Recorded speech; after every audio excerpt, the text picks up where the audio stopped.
அனைவருக்கும் வணக்கம் நண்பர்களே. இன்று நாம் பார்க்கும் சென்னை மாவட்டத்தின் தேர்தல் நிலவரம் மக்கள் மனநிலையை வெளிப்படுத்தும் ஒரு முக்கியமான சுட்டிக்காட்டாக உள்ளது.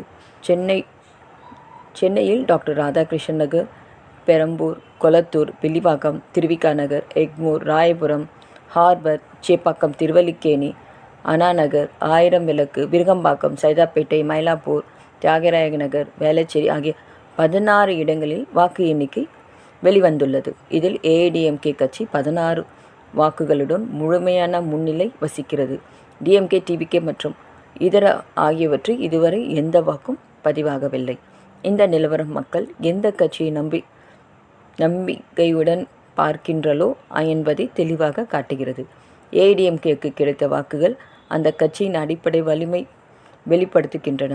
மற்ற கட்சிகளுக்கும் வாக்குகள் இல்லாதது இப்பகுதியில் அவர்களின் ஆதரவு குறைவாக இருப்பதை உணர்த்துகிறது. நண்பர்களே, தேர்தல் என்பது வெறும் எண்ணிக்கை அல்ல, அது மக்களின் எதிர்காலம் குறிக்க நம்பிக்கையை வெளிப்படுத்தும் ஒரு குரல்.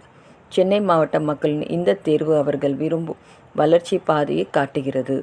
ஆகையால் இந்த ப்ரொஜெக்ஷனை நாம் வெறும் பார்க்காமல் மக்களின் மனநிலையை புரிந்து கொள்ளும் ஒரு வாய்ப்பாக எடுத்து கொள்ள வேண்டும்.